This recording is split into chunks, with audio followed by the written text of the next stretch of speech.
So guys आज हाम्रोमा local कुरा पाएको थियो अनि बिहानदेखि प्लान गर्दा गर्दा गर्दा फाइनली बेलुका प्लान सक्सेस भयो हाम्रो। अब ल्याएर आफै काटेर आफै पोलपाल गरेर आफै काट्नुपर्ने थियो। आजसम्म कहिले काटेको थिइनँ, पोलपाल गरेको थिइनँ, फर्स्टचोटि हो। मेरो चाहिँ फर्स्टचोटि हो, भाउजूको चाहिँ फर्स्टचोटि होइन। भाउजूले काटकुट गरेर पोलपाल गर्न थाल्नुभयो अनि म पनि सघाउन थालेँ, हेल्प गर्न थालेँ। अनि सघाउन थालेँ, भाउजूले पोलपाल गर्न थाल्नुभयो। पोलपाल भइसकेपछि अनि काट्ने प्रक्रियातिर लाग्यौँ। दुवैजना मिलेर काट्न थाल्यौँ। मासु 1.5 केजीको कुखुरा थियो अनि म र भाउजू काट्न थालेँ। अनि काट्दा काट्दै अब आइडिया नै लागिरहेको थिएन कत्रो पिस दिनु, र पनि काटेँ। नआउँदै पनि काटेँ, फर्स्ट टाइम थियो। अब चन्ट मान्छेहरूलाई दाउ चलाउन के को डर भनेर म त चलाउन थालेँ, काट्न थालेँ। डर लाग्दैन नि त मलाई। अनि काट्न थालिसकेपछि स्टार्ट गर्न थालेँ। अनि जुन मलाई आउँदैन थियो, भाउजू यो खुट्टा चाहिँ तपाईँ काट्नु, नङ निकाल्नु, यो गर्नु त्यो गर्नु, भाउजूलाई पनि भन्दै थिएँ, म हराउँदै थिएँ। अनि फाइनली सबै काटिसकेर यतिको भयो। अब म यतिको भइसकेपछि र पनि त्यो पिसहरूलाई सानो सानो पार्दैछु। ठुल्ठुलै थियो नि त पिसहरू। अनि खाने मान्छे चाहिँ हामी 2-3 जना मात्रै, म, भाउजू अनि मेरो बाबु अनि भतिजी, 4 जना थियौँ। अनि 4 जनामा यत्रो ठुलो कुखुरा ल्याएको थियौँ हामीले। अनि अब अहिलेसम्म काटि नै रहेको थिएँ म। काट्दै पनि थिएँ, सोच्दै पनि थिएँ, बिचरा जिउँदै कुखुरालाई आज हामी पेटमा लिने भयौँ भनेर सोच्न थालेँ। काट्दै पनि थिएँ।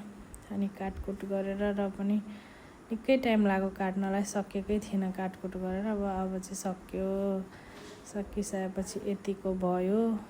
यतिको भइसकेपछि 1 केजीभन्दा बेसी मासु निक्ल्यो। अब पकाउने तर्खरतिर लागेँ म। भाउजूले तपाईँ नै पकाउनु भन्नुभयो। अनि मसला तेलसेल सबै मम्मीले रेडी पारिदिनु भएको थियो। अनि अब म पकाउनतिर लागेँ। अनि यो चाहिँ तेल मसला फोरन भयोभरको सब थोक। अनि त्यो पनि अब घरमा चाहिँ चल्दैन नि त, मुनि छतमा आएर पकाउनु पर्यो नि। मम्मीले सब थोक छुट्टै ल्याइदिनु भएको थियो नि। भाँडाकुँडा ग्यास पनि छुट्टै राखेको छौँ। अनि कन्ती तताएर त्यसमा तेलसेल हालेँ। तेल, तेजपत्ता, खुर्सानी, जिराको फोरन यति चाहिँ हालेँ। तात्न दिएँ पहिला, पुरा कन्तीलाई तताएँ। अनि त्यसपछि प्याजको पालो आयो। प्याज र लसुन हालेँ।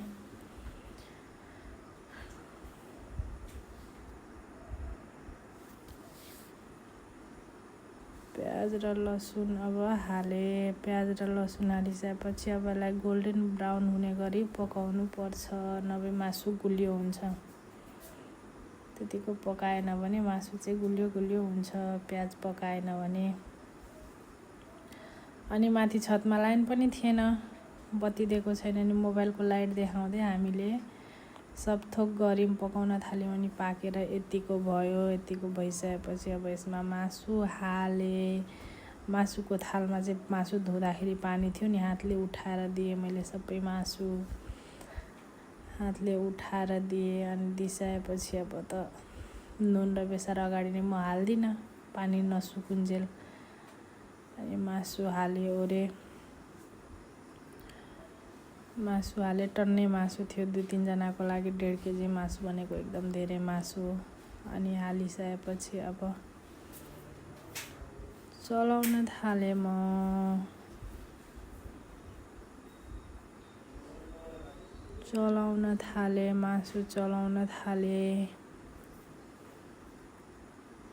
मासु चलाउँदै अब यसमा बिस्तारै पानी निक्लिन्छ। पानी चाहिँ यतिको निक्लेर अब सुक्खा हुन आँटिसक्यो। सुक्खा चाहिँ भएको छैन पानी।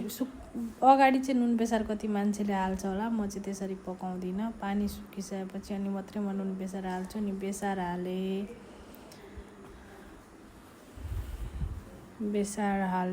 अनि नुन हाल्छु अब म। नुन हालेँ, स्वादअनुसार नुन हाल्नु पर्यो नि त, ग्रेभी खाएपछि कतिको राख्नुपर्छ भनेर नुन हालेँ। नुन हालिदिइसकेपछि अब कतिको नुन लाग्छ यसो मनमा डर पनि भयो, खनमन कति लाग्छ कति लाग्दैन। अनि मैले हालेँ अन्दाजमा, त्यति चाहिँ हालेर चलाउन थालेँ। हेर्दै कलर कस्तो दामी आएको छ, हेर्दै मिठो छ। चलाउन थालेँ अनि अब एकछिन छोपेर पकाउनु पर्यो भनेको, तर मैले छोपिनँ।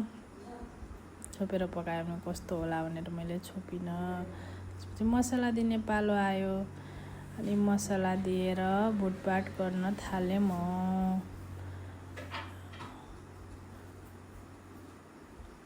मसला चाहिँ सबै हालेँ, खुर्सानी मात्रै हालेको छुइनँ, बिकज मेरो भतिजीले खाँदिन नि त खुर्सानी हालेको, उसको लागि निकालेर राखिदिन्छु अनि मात्रै खुर्सानी हाल्छु भनेको। अनि यतिको भुटभाट पारेर